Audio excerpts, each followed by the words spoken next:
اللہ کریم کی حمد و ثنا، تحمید و تقدیس اور حضور نبی کریم علیہ الصلوۃ والسلام کی بارگاہ اقدس میں ہدیہ درود و سلام کے بعد میں دل کی اتھا گہرائیوں سے انتہائی معزز و محتشم ہر دل عزیز جناب حاجی اقبال کانٹریکٹر صاحب کو، ان کے تمام رفقائے کار کو اس عظیم الشان محفل پاک کے انعقاد پر دل کی گہرائیوں سے صمیم قلب سے میں تہنیت و تحسین پیش کرتا ہوں۔ اللہ کریم انہیں دین اور دنیا کی عظمتوں سے سرفراز فرمائے، اور جتنے احباب جو ہیں وہ دور و نزدیک سے جو چل کے آئے، اللہ کریم ایک ایک قدم پر انہیں لاکھوں کروڑوں خوشیاں، راحتیں اور مسرتیں عطا فرمائے۔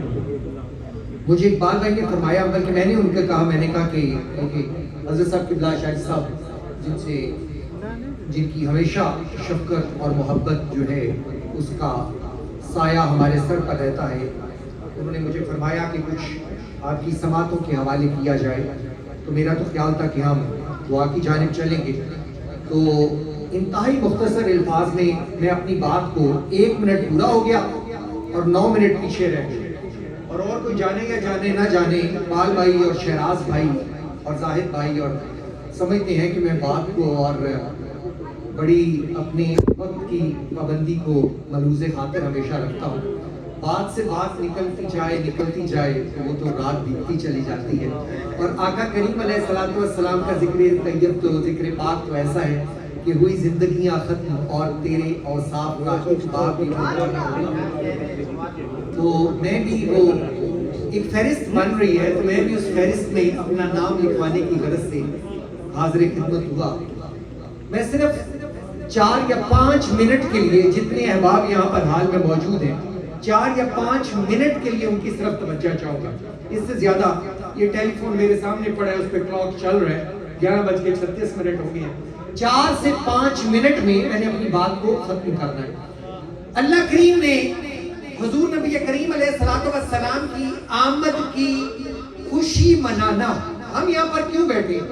ہم آئے ہیں ذکر مصطفیٰ سننے کے لیے، اور آقا کریم علیہ الصلوۃ والسلام کی ولادت باسعادت میلاد پاک کی خوشی میں شامل ہونے کے لیے، اور آقا کریم کے غلاموں کے جو چہرے ہیں، آپ دیکھیں میلاد مصطفیٰ کا مہینہ آتا ہے تو ان پر بہار آ جاتی ہے۔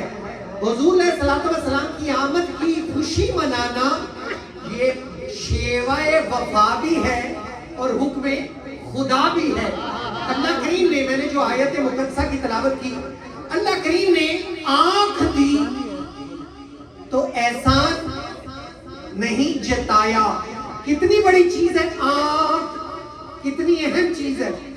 چند منٹ کے لیے کسی آنکھ کی بینائی، اللہ نہ کرے چلا جائے، تو اسے پوچھیں تو وہ کہے گا کہ ساری دولت لے لو، میری آنکھ کی بینائی واپس لوٹا دو۔ اللہ کریم نے آنکھ دی تو احسان نہیں جتایا، دیکھنے کے لیے بصارت دی، احسان نہیں جتایا، سننے کے لیے کان دیے، احسان نہیں جتایا، بولنے کے لیے زبان دی، احسان نہیں جتایا، سوچنے کے لیے دماغ دیا، احسان نہیں جتایا، فراست دی مومن کو، احسان نہیں جتایا۔ اللہ کریم نے بصیرت دی، احسان نہیں جتایا۔ اللہ کریم نے اس کے علاوہ سمجھ دی، احسان نہیں جتایا۔ عقل دی، احسان نہیں جتایا۔ دانش دی، احسان نہیں جتایا۔ حکمت دی، احسان نہیں جتایا۔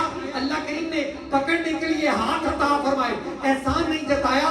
حسین و جمیل چہرہ عطا فرمایا، احسان نہیں جتایا۔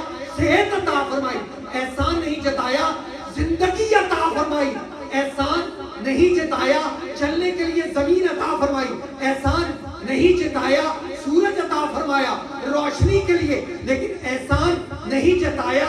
چاند عطا فرمایا، مہتاب عطا فرمایا، بدر منیر عطا فرمایا، تو احسان نہیں جتایا۔ آسمان کی چھت کو ستاروں سے مزین کر دیا، لیکن احسان نہیں جتایا۔ ہمیں رہنے کے لیے خوبصورت رہائش گاہیں عطا فرمائی، احسان نہیں جتایا۔ سواری عطا فرمائی، احسان نہیں جتایا۔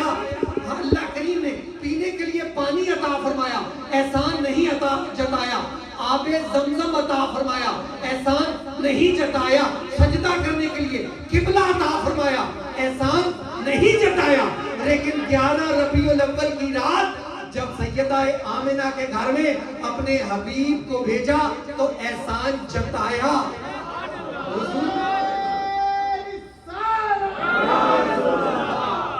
آقا کریم علیہ السلام کی آمد ہوئی تو احسان جتایا۔ اللہ شاہ جی نے کہا تھا ایک حدیث اگر میری آنکھ سے آنکھ ملائیں، میری نظر بالکل اس کے اوپر ہے ٹیلی فون میں، حضور علیہ السلام حجرہ نبوت سے نکل کے، اس کا کچھ حصہ رات کو بھی بیان کیا، آقا کریم علیہ السلام آپ یہاں کیوں بیٹھے ہیں؟ اچھا ایک بات اور کروں، آپ اٹھ کے جائیں گے گھر میں، آپ سے کوئی اگر سوال کرے آپ کہاں گئے تھے، آپ مسجد کا نام بتائیں گے وہاں گئے تھے، کیوں گئے تھے؟ ہم نے نماز پڑھی، اس کے بعد کیا کیا؟ وہاں پر ذکر مصطفیٰ ہو رہا تھا، اس کی محفل میں بیٹھے ہوئے تھے۔ کتنی عظمت والی بات ہے، کتنی راحت والی بات ہے۔ حضور نبی کریم علیہ السلام حجرہ نبوت اور رسالت سے آئے، اب اس میں بہت سے سوالات کا جواب موجود ہے۔ ایک حدیث کا کہا گیا، آقا کریم آئے، غلام بیٹھے ہوئے تھے، آپ یہاں پر کیوں آئے ہیں؟ آپ ذکر مصطفیٰ سننے آئے ہیں، اور میلاد کی خوشی میں اس محفل کا انعقاد کیا گیا۔ آقا کریم تشریف لائے، غلام بیٹھے ہوئے تھے، حضور علیہ السلام نے پوچھا یہ جلسہ کیسا ہے؟ اچھا یہاں رکیے، پوچھا اس لیے کہ اس میں بہت سی حکمتیں ہوتی ہیں، اور ایک حکمت یہ بھی ہو کہ کل میرے غلاموں سے کوئی پوچھے گا یہ جو محفل سے تم آئے ہو اس کا ثبوت کیا ہے، تم میرے غلام وہی جواب دے دیں جو میرے صحابہ نے دیا تھا۔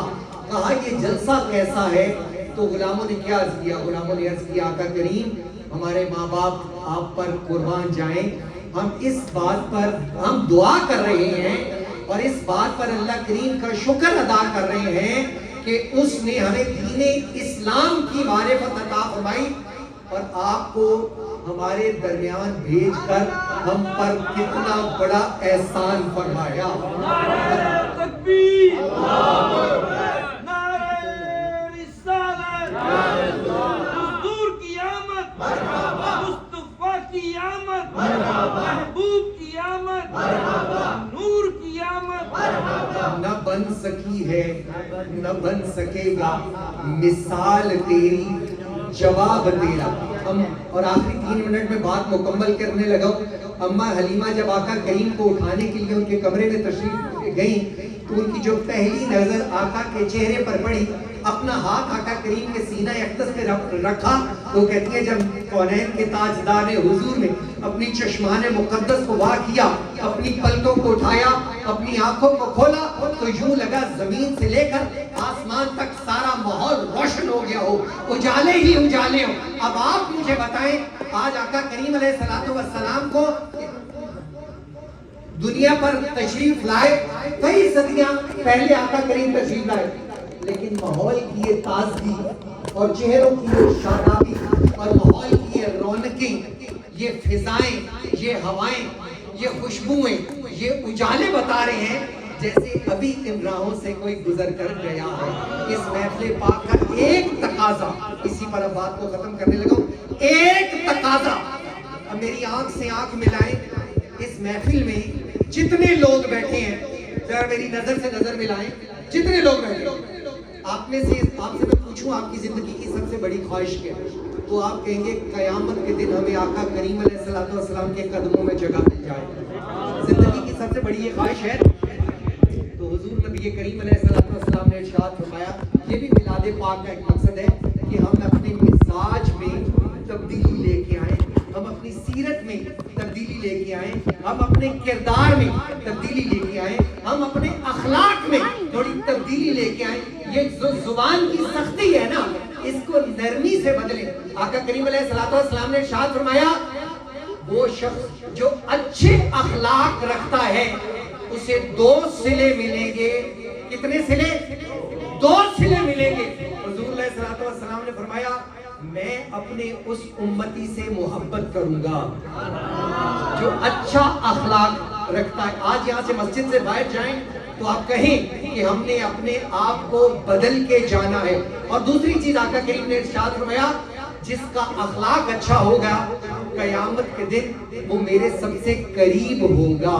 قیامت کے دن وہ میرے سب سے قریب ہوگا جس کا حسن اخلاق ہوگا, جس کا اخلاق سب سے اچھا ہوگا. مولا کائنات حضرت سیدنا علی المرتضی شیر خدا داماد مصطفیٰ شوہر سیدۃ النساء والد حسن مجتبیٰ رونق بازار مصطفیٰ کشتہ دیدار مصطفیٰ حامل انوار مصطفیٰ حامل افکار مصطفیٰ حضرت سیدنا علی المرتضی, آپ نے پوری انسان کی زندگی کو ایک جملے کے اندر سمو دیا. اور وہ جملہ کیا ہے؟ آپ نے کہا دنیا پہ آؤ تو اس طرح سے آؤ کہ تم روتے ہوئے آؤ اور دنیا ہنس رہی ہو, اور جب دنیا میں 60 70 80 100 سال گزار کے جاؤ تو اس طرح سے جاؤ کہ تم ہنستے ہوئے جاؤ اور دنیا رو رہی ہو. کسی درویش نے اپنے جذبات میں پنجابی میں کیا کہا؟